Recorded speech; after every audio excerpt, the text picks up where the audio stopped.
thank you all for being here, first and foremost. So the first thing I want to talk about from Gays Against Groomers is that we all used to be warned about the old creepy guy in the van, and that's who we told our kids to stay away from. That is no longer the case. That is not the primary threat to our children. Our primary threat to our children is from the internet. It is from social media. It is from things like YouTube Kids that deliberately use things like an algorithm to push LGBTQIA+, I don't even know how many more letters there are now, onto our children behind your backs because you think it's child-friendly entertainment. It is not child-friendly entertainment. Thank you. You cannot trust anything and give it to your kids. You have to screen all of it. Every single thing. And I know it's hard. I have 3 kids myself. It is a pain in the butt. Now, the other thing that we didn't used to deal with is social-emotional learning in schools. Sounds like you guys know what that is. Good. They're now asking deeply personal questions of your children in classrooms. This is deeply inappropriate, makes our children uncomfortable, and based on their answers, they then tailor the new education to them. It is weakening our children's education, and it is indoctrinating them into the ideas like boys can be girls and girls can be boys. This is false. They cannot do that. Boys aren't girls. Now, this is not about hate. Don't hate anybody. This is not anti-trans. This is about the fact that children cannot make irreversible decisions on their own. We don't let them smoke. We don't let them get tattoos. We don't let them drive until they have proven that they can do so safely. And yet we are letting them decide life-altering decisions at the age of 12. This is insane. Absolutely insane. Now, I want to impart to you the importance of speech on this issue. People like them will tell you that simply saying these things is violence. That is not true. Just because I disagree with you, and I'm sure there are people in this audience that I disagree with right now, that does not mean that you have committed violence against me. What they are doing is they are setting up a scenario in which, when you disagree, they then think that that gives them the right to defend themselves by attacking you with physical violence. Amen. That is not appropriate. That is not how we behave in a civil society. What schools are pushing in the name of inclusivity is disingenuous. It is not inclusive to tell children that they belong in different categories. You need to let your children be children. You need to let them live the way they're going to live without trying to label them. Any adult who tells your child that they are of the opposite gender or inquires about their sexual interests when they shouldn't have them yet is disgusting. There is no way to talk about these topics in a child-friendly way. They are complicated for adults. We could stand here for hours talking about these issues, trying to find a middle ground on how to work around these issues. It's complicated for adults. The only way to discuss this with children is to oversimplify it in the most gross context.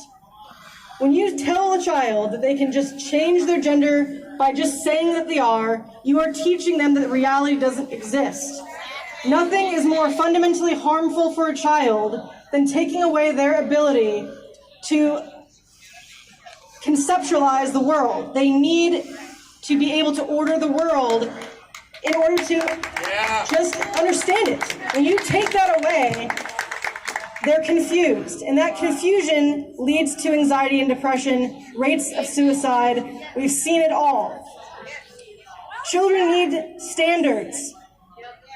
Even myself, who knew I was gay in high school, I understood that this word didn't exist, but heteronormative Could you go grab the stickers? Because Is it the started to standard. rain.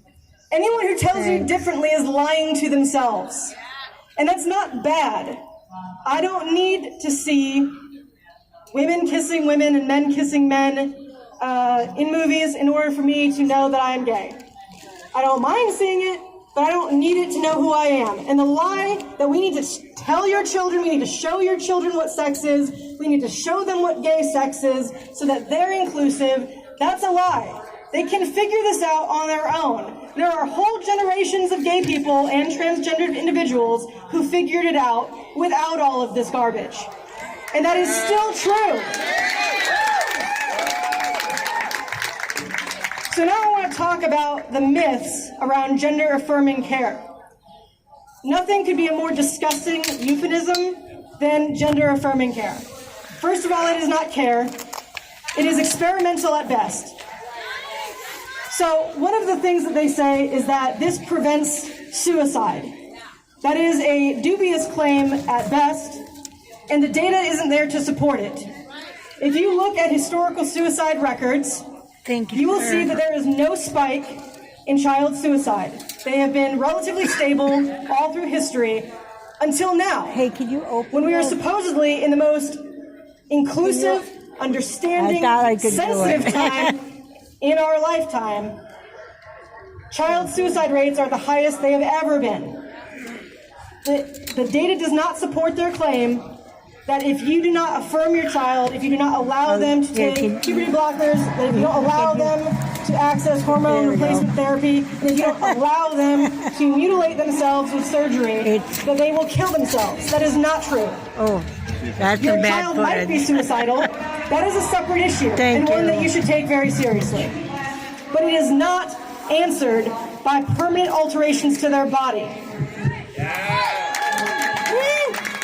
The other myth that they say all the There we time, and go. has now been Thank debunked you. by even the medical professionals who advocate for this, is that these things are safe and reversible. Puberty blockers are not safe or reversible. There are multiple issues with puberty blockers. One of the most well-known is bone loss, severe and detrimental bone loss, at a higher rate than osteoporosis. That is a horrible thing to do to a child. It is unconscionable.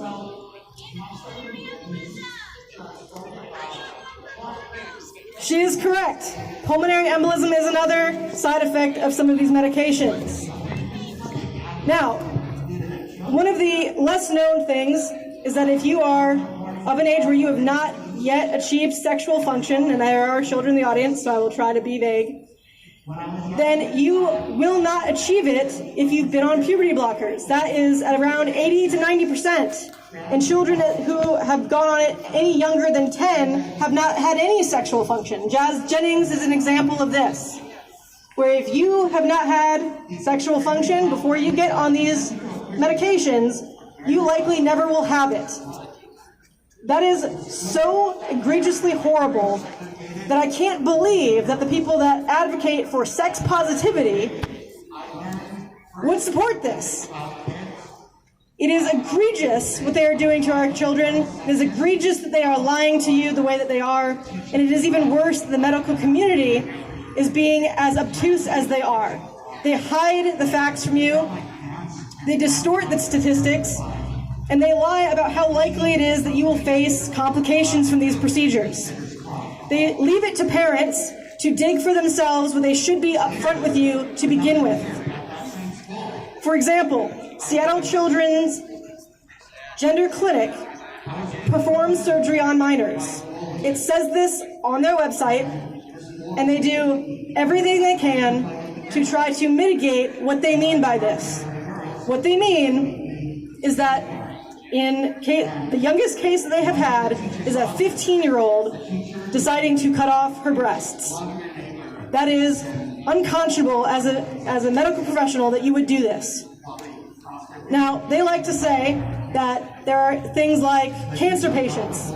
They cut off their breasts. What I'd like to say is, how dare you conflate cancer with a completely healthy child? Yeah. Secondly, you make it children who have no medical necessity to cut off their body parts, then if I were to go to a medical professional and say that I want my uterus removed, they wouldn't do it. Exactly!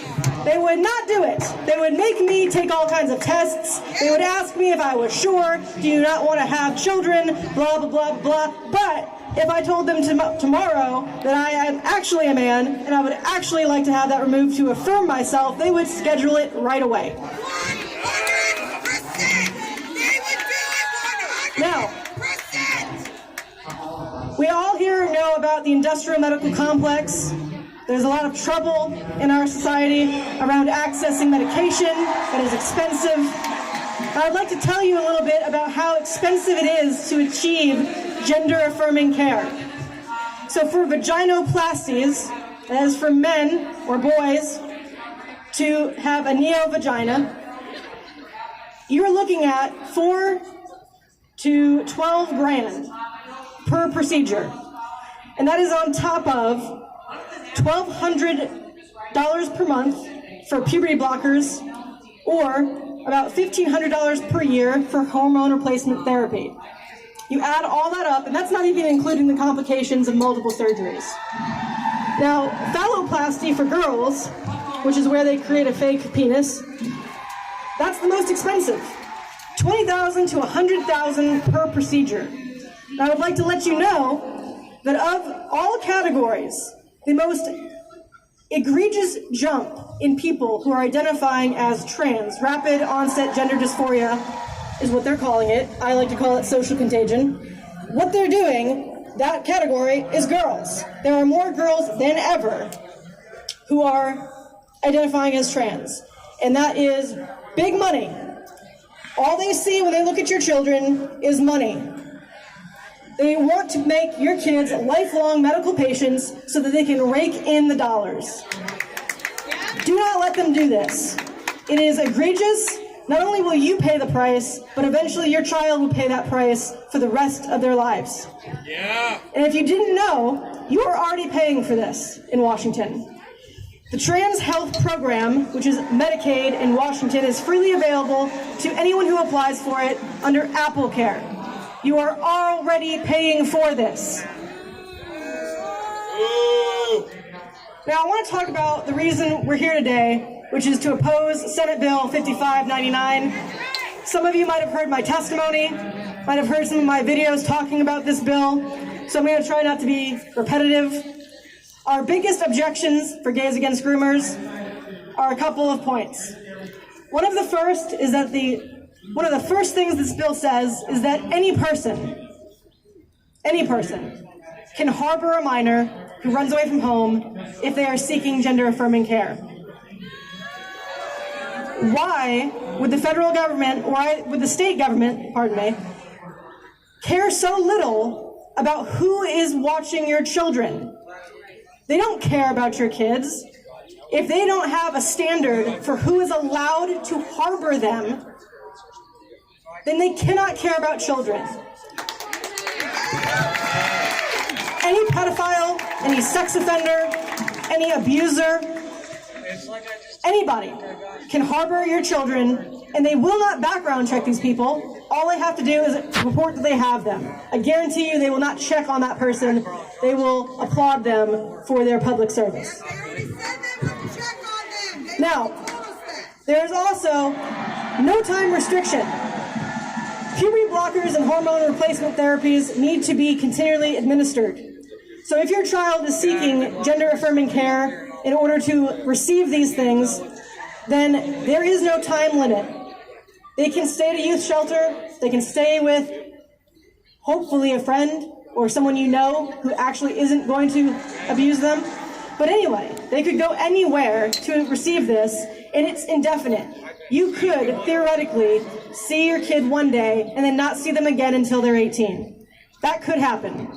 And they made no attempt in the multiple times that they edited this bill to change it in any way.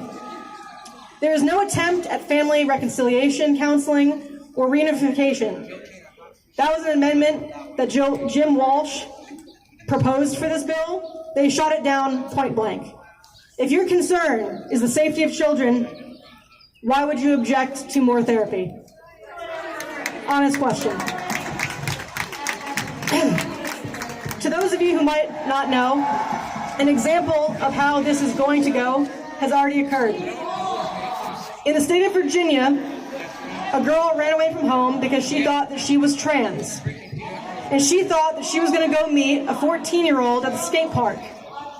Unfortunately for her, that was a 25-year-old pedophile who abducted her and took her across state lines and sexually assaulted her multiple times. It took Texas getting involved when she turned up there before she was finally returned to her parents. In response to this, Virginia is now sponsoring what is called SAGE's Law, and it is to allow parents to be kept in the loop on all things regarding child transition, to prevent these types of events from happening. SB 5599 is going to allow these things by law. Who cares if they eventually punish someone who has assaulted a child? The assault's already happened. And this law encourages it. This law, pedophiles are not stupid. They are predators. They know how to exploit the weaknesses that are in our system. They go where children are. That is why you see abuse happen in churches. That is why you see abuse happen in the Boy Scouts. That is why you see abuse happen in schools. It's not because these institutions are inherently bad. It is because that's where children are. These are the institutions we trust. My answer to you as parents is stop trusting anyone.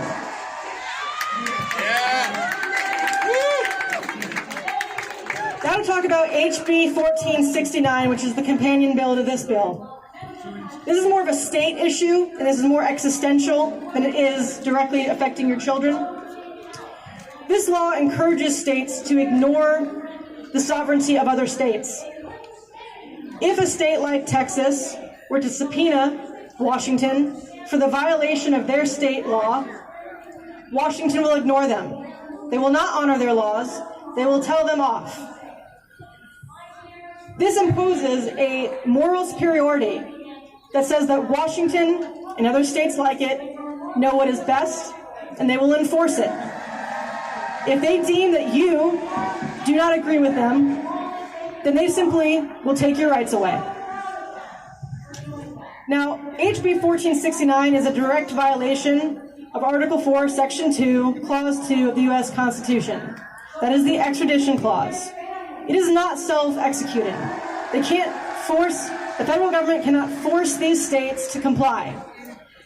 It was a moral agreement that nobody thought would ever need be challenged, because no one could ever foresee that we would fall so disastrously.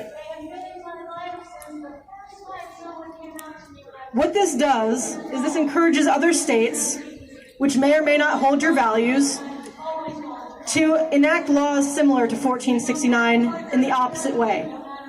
This will further polarize the country. It will make our children less safe. It is encouraging people to take extreme action during, say, contentious divorces. Or, let's say a parent is legally barred from seeing their child for abusive reasons. What's to stop them from making up something like, my kid is trans, or my kid is not trans, and then running away to a state that is going to harbor them? These laws make it more difficult for common sense legislation to work the way it's supposed to work. All of these bills make it more difficult to keep children safe. So, you might ask, what's next? What can we do as parents to answer this? I'm going to be honest with you. There is no good answer.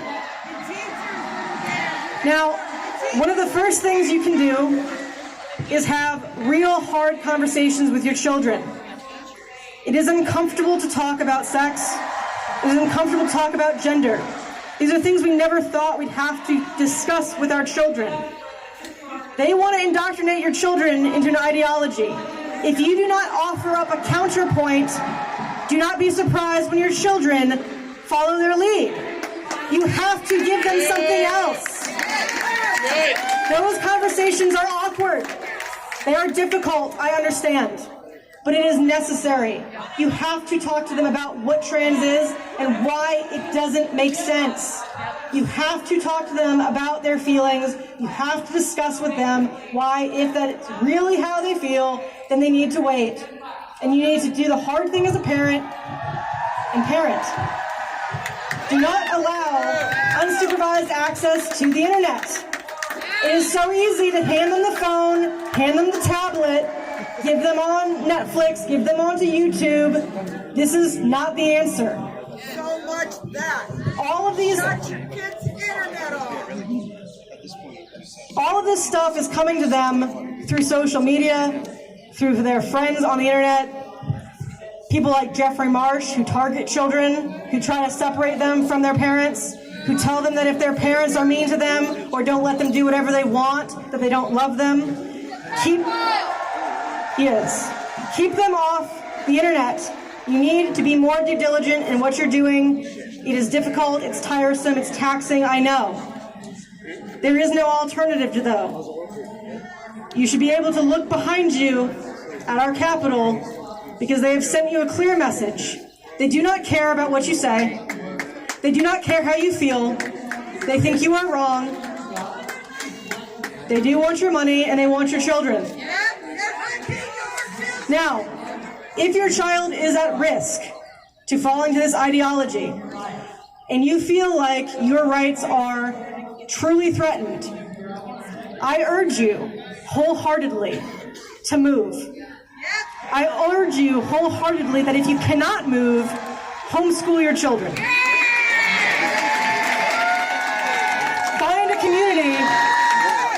Find a community that you can trust. Give them solid footing that they can embed themselves in. That is the only way forward. If you think that Washington is in any way, shape, or form close to turning this around, I'm sorry, that is wrong. You are going to have to either leave and go somewhere where your values are reflected and your children are kept safe, or you're going to have to find a way to live within the system and doing your best to protect and harbor them in your home. That is the only option. Thank you so much for having me. It is an honor, Julie. I will turn it over to our next speaker.